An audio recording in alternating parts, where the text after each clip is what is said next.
तो आपने स्टार्ट किया था तब कितने वर्किंग एम्प्लॉइज़ थे आपके और आज कहाँ तक हैं वो? देखो स्टार्टिंग में तो हम 10-12 ही थे। जी। उसके बाद नंबर्स बढ़ते गए हुँ। और आज हमारे पास 250 प्लस हुँ। इंजीनियर्स और लेबर्स तो अलग होगी। आज के टाइम में कंस्ट्रक्शन इंडस्ट्री में जो सबसे बड़ा एक झूठ चल रहा है, वो क्या है? बड़ा ही आजकल जो मिथ चल रहा है मैम, वो ये है कि जो महँगा होता है वही अच्छा है, लेकिन ऐसा नहीं है। अगर पॉलिटिकल कनेक्शन आपका हो, ठीक है? तो इस लाइन में क्या फैसिलिटीज़ मिल सकती हैं? देखो अब मैं अपने बारे में बताऊँ, मेरा कोई पॉलिटिकल कनेक्शन नहीं है। वो अलग बात है, मैं पॉलिटिक्स में जाना चाहूँगा, उस पे भी आऊँगा बाद में।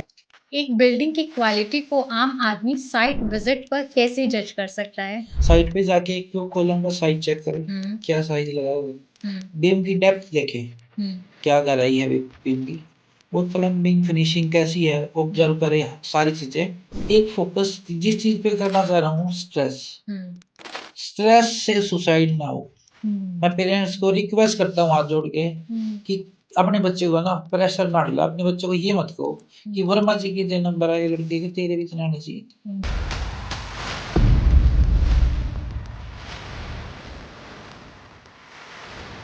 जैसे पेरेंट्स ये चाहते हैं कि अगर तुम डॉक्टर बन जाओ, इंजीनियर बन जाओ, वो ज़्यादा सक्सेसफुल करियर मानते हैं और अभी शायद बहुत लिमिटेड चीज़ें पता भी है कि मैं अपने बच्चों को ये बनाना चाहता हूँ, ये हाँ। बनाना चाहता हूँ। बिज़नेस में इतना रिस्क लेने वाला कोई पेरेंट्स सजेशन नहीं देते। क्यों ऐसी मतलब सोच है पेरेंट्स की? वही है, बिज़नेस का रिस्क नहीं लेने देना चाहते। वही है, थोड़ी गुलामी की आदत है कि हाँ बस अपना लाइफ में ठीक है। देखो नौकरी से ज़रूरतें तो पूरी हो जाती हैं, शौक नहीं कर सकते, ये सच्चाई है।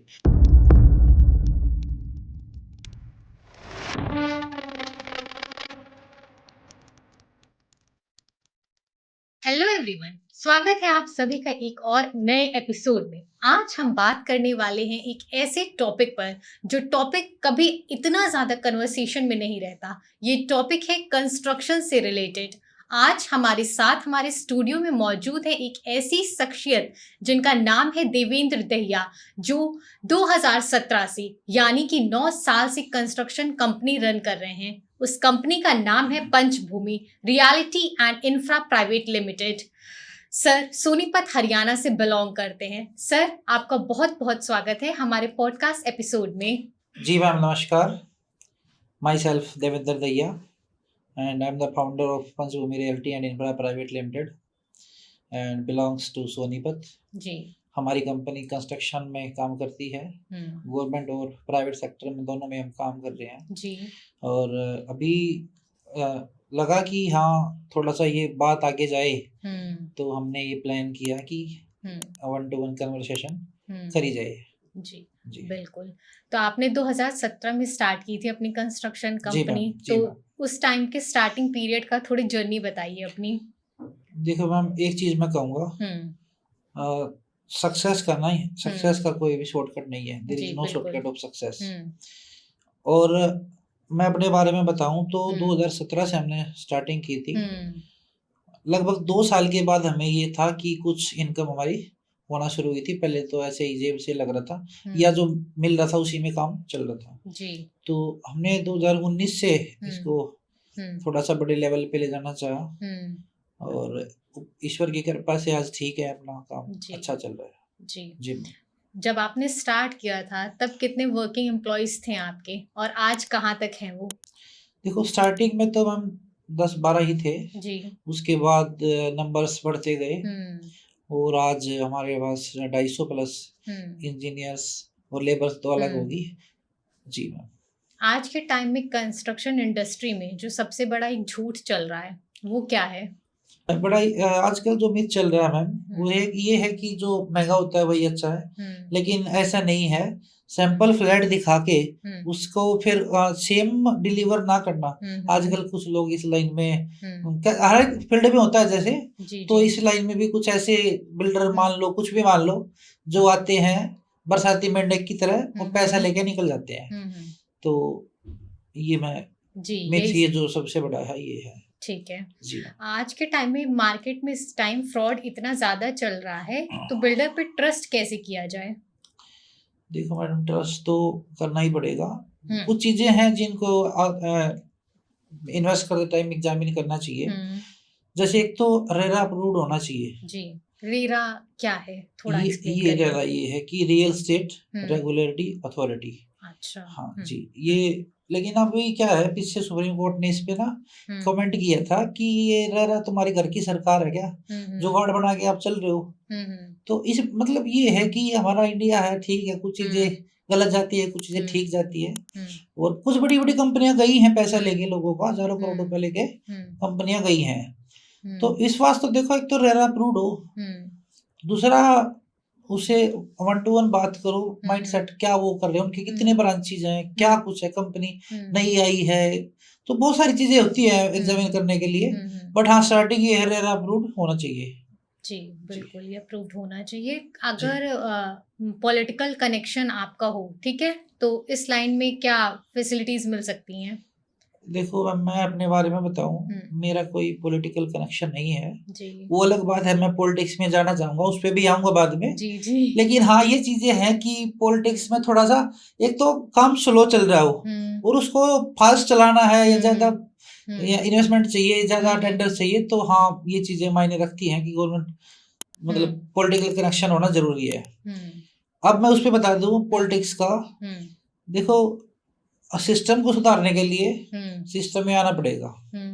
और अगर हमारा युवा आज इन सब चीजों को देख के चुप बैठा है, रील के चक्कर में रियल लाइफ को बर्बाद कर रहा है वो, जी जी, तो उनको मैं ये चीज कहूंगा कि कुछ ना कुछ स्टार्ट करो। स्टार्टअप के लिए अब गवर्नमेंट भी कुछ ना कुछ लोन प्रोवाइड कर रही है बिना किसी गारंटी के। तो इस लाइन में आओ, कुछ रियल स्टेट में आना है, किसी की दुकान करनी है, कुछ भी काम करना है, बिजनेस जो भी करना है, तो उस लाइन में आओ। एक्चुअली मैं अभी पॉलिटिक्स की बता रहा था। जी जी।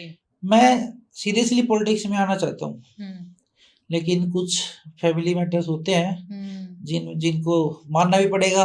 हाँ। और अभी मनाने की भी कोशिश करेंगे, ऐसा नहीं है कि उन्होंने बिल्कुल मना कर दिया। तो हाँ, इच्छा है पॉलिटिक्स में आने की जी। हाँ जी, हाँ जी। तो आप पॉलिटिक्स में आएंगे तो क्या चेंजेस ला सकते हैं आप कंस्ट्रक्शन कंपनीज के लिए? कंस्ट्रक्शन कंपनीज के लिए चेंजेस तो मैडम ये है, सरकार ने पहले ही ठीक है फैसिलिटी दी हुई है। और चेंजेस का ये है कि कुछ थोड़े से रूल्स हैं जो उनको थोड़ा सा मतलब फ्लेक्सिबल करके और बिल्डर्स के फेवर में, कंस्ट्रक्शन कंपनी के फेवर में काम किया जा सके। और जो फ्रॉड है उनके ऊपर सख्त कानूनी कार्रवाई। हम आएंगे या कोई भी सरकार को यही रिक्वेस्ट कर रहा हूँ, उनके ऊपर कानूनी कार्रवाई अच्छी होनी चाहिए, क्योंकि जो खून पसीने की कमाई नहीं लेके भाग जाते हैं, तो उनके ऊपर स्ट्रिक्ट एक्शन लेना चाहिए मैम। ठीक, हाँ जी।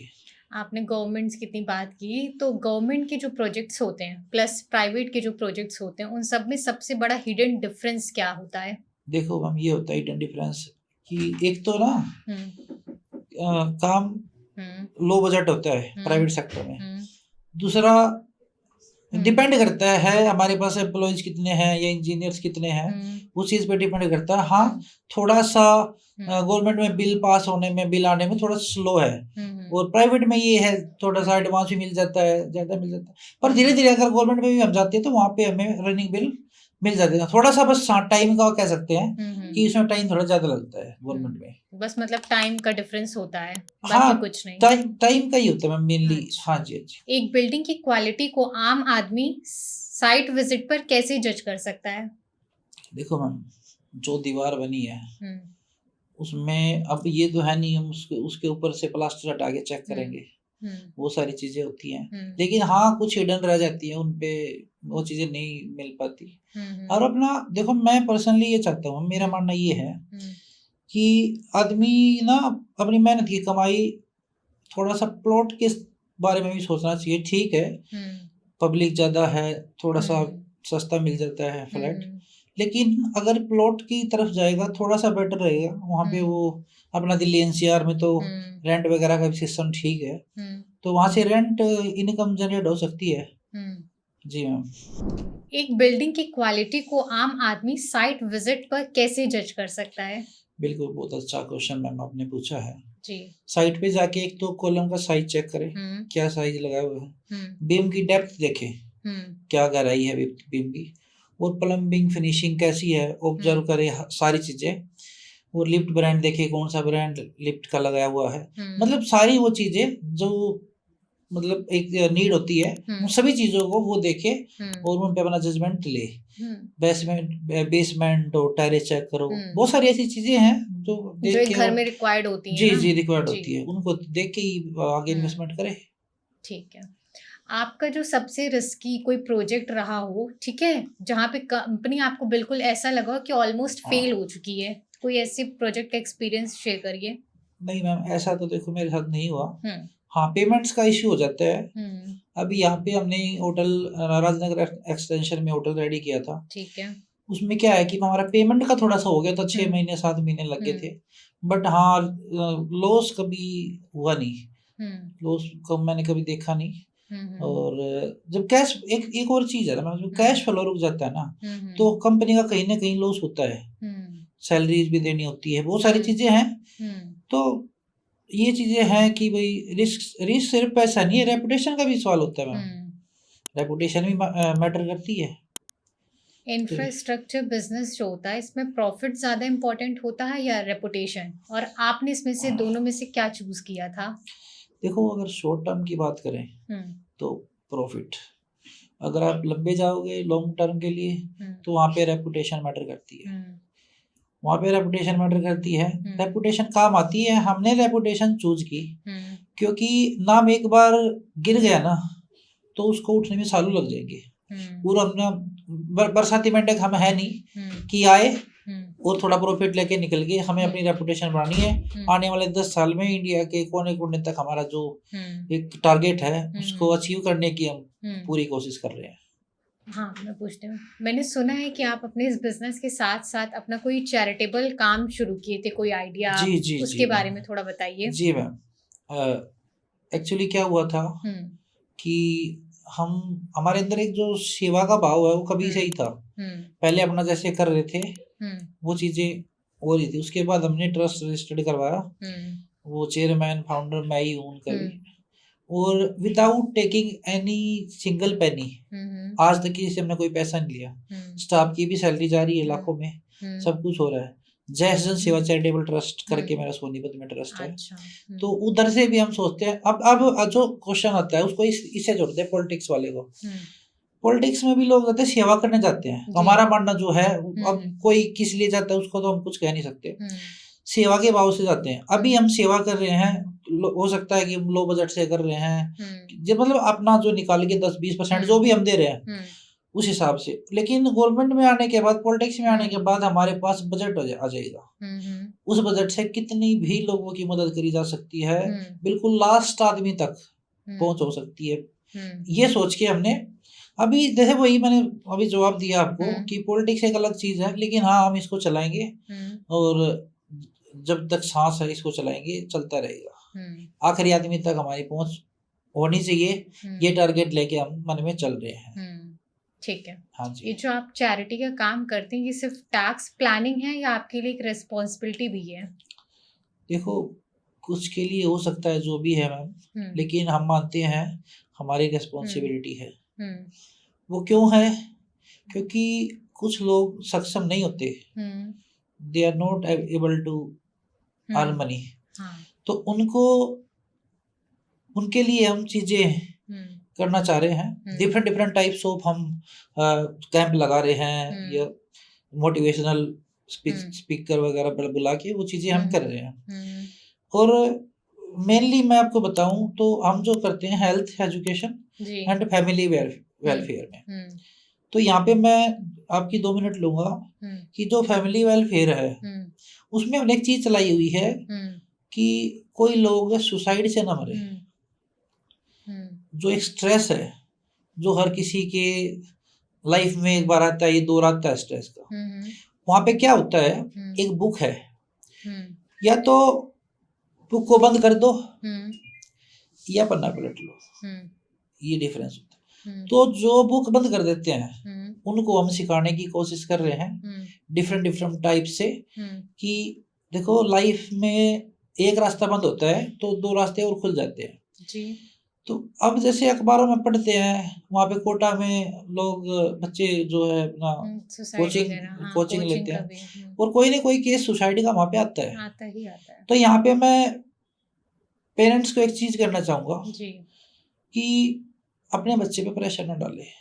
ये ना करे कि उसके लड़के के उतने नंबर आ गए, उसकी लड़की के इतने नंबर आ गए, तेरे क्यों नहीं आए?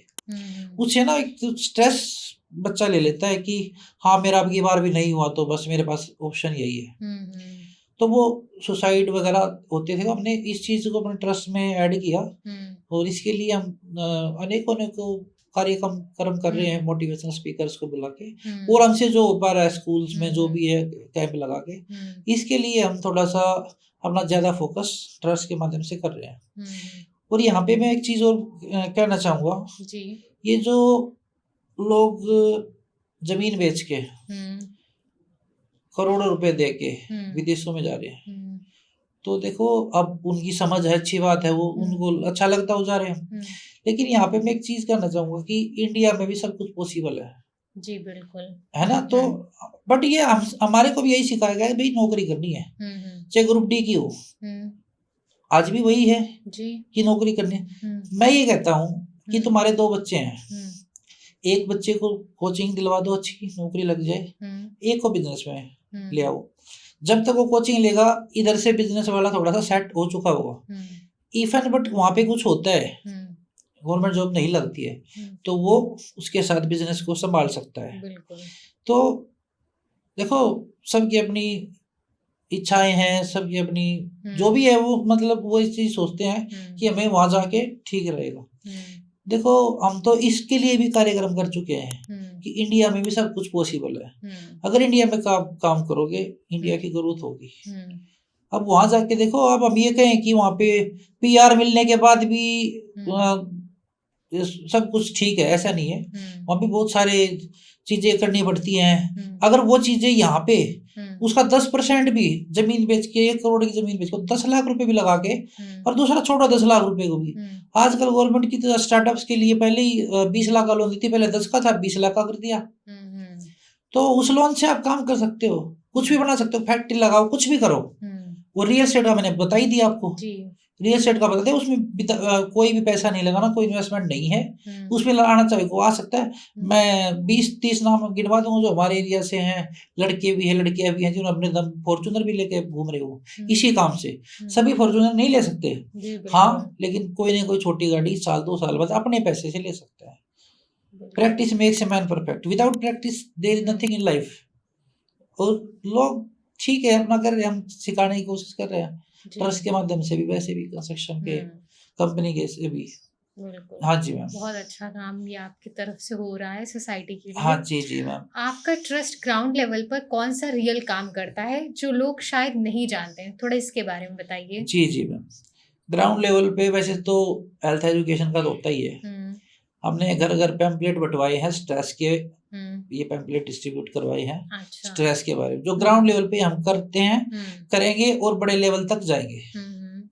ग्राउंड पे वैसे बात करी जाए, चिल्ड्रंस की बुक्स हो गई, हेल्थ के कैंप्स हो गए, स्कूल्स में स्टेशनरी का सामान दे दिया, ये एक अलग चीज़ है। लेकिन मैं आज एक फोकस जिस चीज़ पे करना चाह रहा हूँ, स्ट्रेस से सुसाइड ना हो।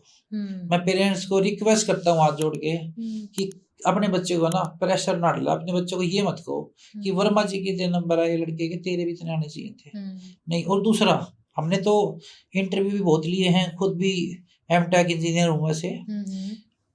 उसमें गवर्नमेंट जॉब लगी थी, उसमें बाद में आऊँगा, पहले मैं ही बता देता हूँ। जी, जी। जो नंबर्स है ना, नंबर्स का गेम कहीं होता ही नहीं। जी। नंबर्स का गेम कहीं है ही नहीं। आपको टैलेंट आपके अगर है, मन में करने की इच्छा है, तो आप सब कुछ कर सकते हो। जी। नंबर्स पे मत जाओ। पेरेंट्स हो सकते हैं, हमारी उम्र इतनी नहीं है उनको बोलने की, लेकिन हाँ, हम रिक्वेस्ट कर सकते हैं उनको कि एक चीज़ आप जीवन में ये ले आओ कि बच्चे को ना स्ट्रेस मत दो, तो इस बच्चे को प्रेशराइज़ मत करो कि भई उसके नंबर आए, तेरे भी आने चाहिए। तो ग्राउंड लेवल पे हम जो काम करें, स्कूल्स में जा रहे हैं, कॉलेजेस में जा रहे हैं, और जैसे रश है वहाँ पे स्टेशन साइड जहाँ भी है, पैम्पलेट वगैरह बँटवा के ये कोशिश कर रहे हैं कि भई स्ट्रेस से कोई सुसाइड ना करे। और स्किल ट्रेनिंग जो सबसे बड़ी स्किल ट्रेनिंग भी हम देते हैं। एक बार क्या होता है कि जो भी हमारे साथ बैठता है उससे हम पूछते हैं भाई तेरा इंटरेस्ट किस चीज में है। अगर पढ़ाई में है तो पढ़ाई कर, पढ़ाई करने से तू क्या बनना चाह रहा है। उनका एक ही जवाब होता है कि मुझे जॉब करनी है। अब उससे पूछा जाए जॉब क्यों करनी है, कहता है कि सिक्योरिटी होती है लाइफ में, बिजनेस में हो सकता है लॉस हो जाए। उसकी मैं बात मानता हूँ। क्या सभी कोचिंग लेने वाले लोग बच्चे नौकरी लग रहे हैं? नहीं लग रहे। नहीं। तो कुछ अगर उसमें 20-30% बिजनेस में आ जाए तो हो सकता है 10% तो सक्सेस होंगे। बाकी करो फिर नौकरी की तैयारी। क्या सभी बच्चे लग रहे हैं? नहीं। कोचिंग सेंटर्स पे या लाइब्रेरी में इतने भीड़ है तो जरूरी नहीं है कि आप देखो नौकरी अच्छी है, लेकिन मैं ये कहता हूँ सब कुछ नौकरी नहीं है। बिल्कुल। अगर रिस्क थोड़ा सा रिस्क लेने की क्षमता है तो बिजनेस में आ जाओ।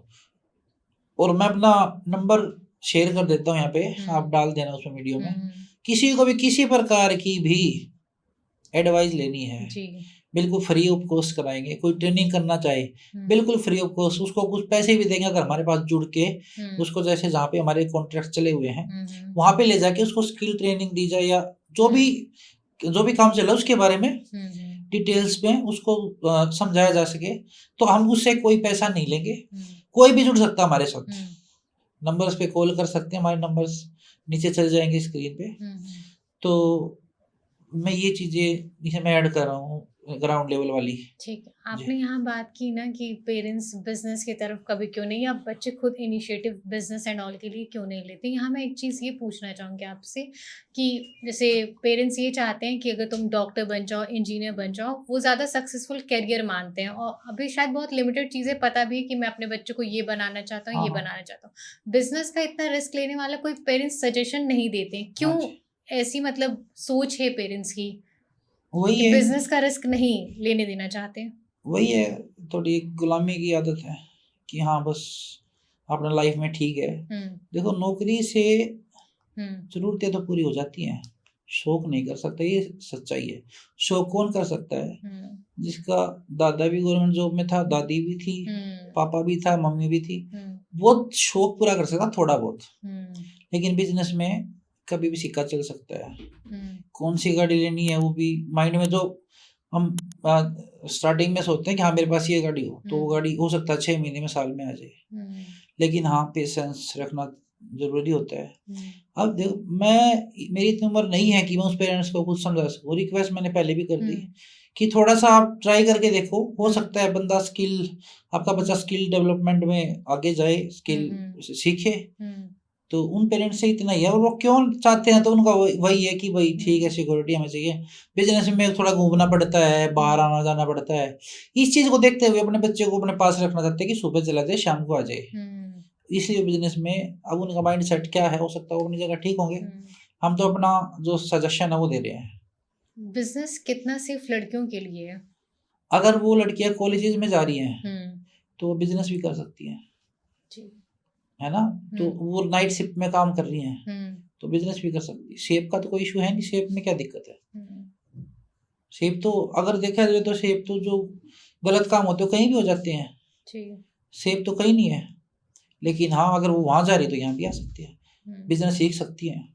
अगर कोई लड़की मन में कुछ डाउट है तो मेरे से बात कर लेगी, मैं बता दूंगा बिजनेस किस लिए अच्छा है, उनकी इच्छा है। अगर वो कोई ये कहेगा हमें कि हमारे पेरेंट्स से मिलो, तो हम उन पेरेंट्स से मिलने के लिए भी रेडी हैं, ताकि इंडिया की जीडीपी बढ़े, इंडिया आगे जाए। एक ही हमारा वो है।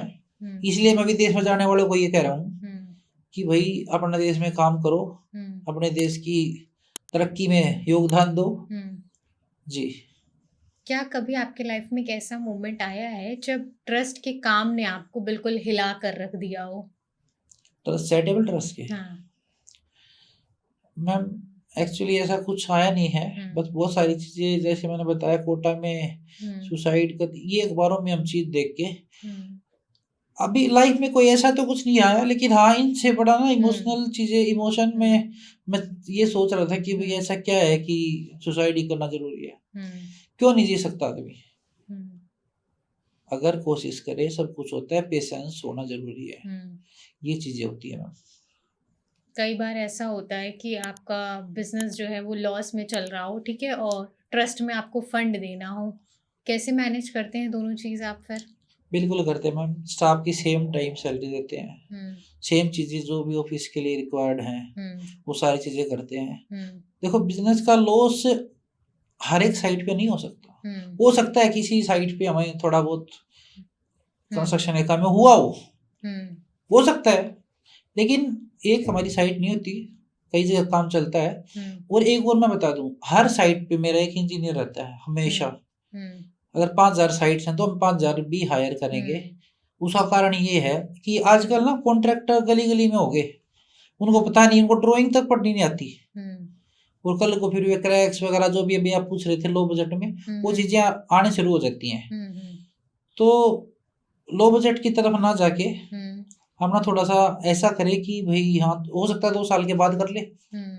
2 साल तक अगर वो किराया दे रहा है तो 2 साल और दे ले, तो कुछ पैसे हो जाए तो अपना लॉस जो है वो टेम्परेरी हो सकता है। लेकिन जो ब्लेसिंग्स हैं वो एक हमारा चक्रवर्ती ब्याज है, कंपाउंड इंटरेस्ट है हमारा। तो लॉस मैटर नहीं करता, हमें जो सेवा का काम करना है वो करना ही है। 9-10 साल से बिजनेस में है, तो ऊपर वाले की कृपा से इतना भगवान की तरह से है जिसको हम ब्लेसिंग्स के लिए या डोनेशन के लिए कर सकते हैं। आखिरी आदमी तक पहुंच जो हमारा एक टारगेट है कि कोई भी इंडिया में सुसाइड से ना मरे, उसके लिए बहुत सारे रास्ते होते हैं। कुछ अब जैसे मैं नाम लूँगा, एक अच्छा सीरियल है।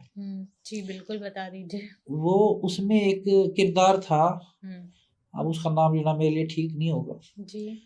तो उस पे लगभग 1 CR का डेब्ट था, कर्जा था। तो उसने चैनल वगैरह छोड़ के घर से ही गायब हो गया था, वो पागल हो गया था। एक अच्छा कैरेक्टर उस पे रोल कर रहा कैरेक्टर। लेकिन हाँ वो आया तो उसने एक ही बात कही थी कि हाँ मैंने घूम के धक्के खा के एक चीज देखी है कि दुनिया में ऐसे कहीं भी जाना ना तो ठीक है ना कुछ वहां मिलता, अपनों से कुछ ना कुछ निकल आएगा। चलो किसी ने भी कुछ भी नशा करा, कुछ भी करा, उस चीज को छोड़ के अगर आगे बढ़ना चाहे तो बढ़ सकता है। जी हाँ। ठीक है। आजकल CSR और चैरिटी ब्रांडिंग का हिस्सा ये दोनों बन चुकी हैं, इस पे आपका क्या व्यू है? 60% ब्रांडिंग है और 40% जेन्युइन है। तो डिफरेंस का इंटेंशन यही होता है, डिफरेंस का इंटेंशन, तो दैट्स इट।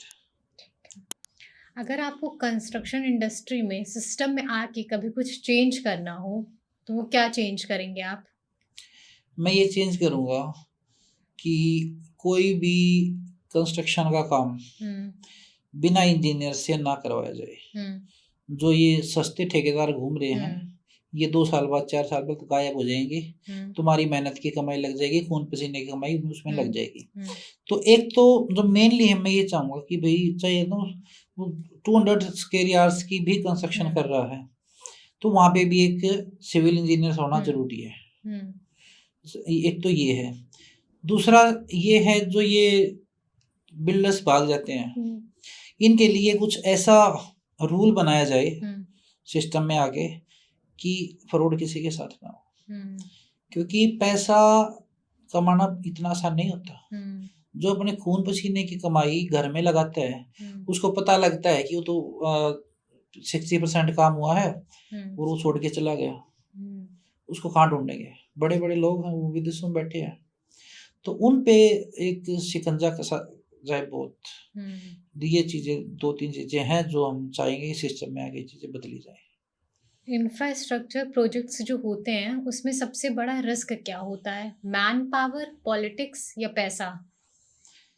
देखो मैम, स्टार्टिंग में तो प्रॉब्लम होगी, हर चीज की होगी, लेकिन जब आप मेन लाइन में मुख्य धारा में आप आ जाओगे तो वहाँ पे लेबर्स का भी इशू रहता है, पेमेंट डिले का भी एक बिगेस्ट रिस्क मैं जो कहूँ कि देखो गवर्नमेंट प्रोजेक्ट्स में क्या है, आपको सारी चीजें मेंटेन करके चलनी चाहिए। कुछ मेरे भाई ठेकेदार ऐसे हैं जिन्होंने 5-7 लाख का टेंडर लिया है, वो अपने हिसाब से कर देते हैं। कल कोई इंजीनियर आता है, वो बिल ऐसे पास नहीं होगा। जो टर्म्स एंड कंडीशन टेंडर्स की थी, उन पे काम करने वाले लोग बहुत कम है। तो एक तो ये है कि उनको थोड़ा सा ना सीरियसली इस काम को लो। तो और दूसरा, हाँ, बड़े प्रोजेक्ट्स में पॉलिटिक्स मायने रखती है। अब कोई कुछ भी कहे, जो बड़ी बड़ी कंपनियां हैं, एल&टी है, जो भी है, वो पॉलिटिक्स के सपोर्ट से ही चल रही है। हाँ, अगर छोटा करना है, छोटा मिल जाते हैं टेंडर, सभी को तो नहीं मिलेंगे। उसका दूसरा क्या है कि कुछ मेरे भाई टेंडर डालने में कुछ गलतियां कर देते हैं, जिससे उनका वो रिजेक्ट हो जाता है। तो एक तो अपना प्रॉपर जो टेंडर डालना है उसको प्रॉपरली फिल करे, सारे डॉक्यूमेंट्स उसमें डाले, और उसके बाद ठीक है, एक नहीं मिलेगा, दूसरा नहीं मिलेगा, तीसरा मिलेगा, तो उनको टर्म्स एंड कंडीशंस के हिसाब से पूरा किया जाए, ये मैं कहना चाहूँगा। और तो रिस्क क्या है, देखो जिंदगी में रिस्क तो हर जगह है। रिस्क है तो देखो, मैं एक चीज कहता हूँ, अगर रिस्क से इश्क कर लेंगे तो जिंदगी में बदलाव आने शुरू हो जाएंगे। कंस्ट्रक्शन प्रोजेक्ट्स में या कंस्ट्रक्शन इंफ्रास्ट्रक्चर की बात करें तो अगर हमारे यूथ्स इसमें आ रहे हैं तो आने वाला फ्यूचर कितना ज़्यादा उनके लिए ये है सही?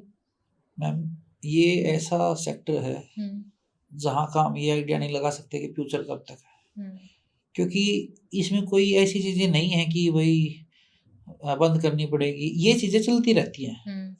और इस लाइन में अगर कोई आ रहा है तो definitely he will achieve something according to him or her।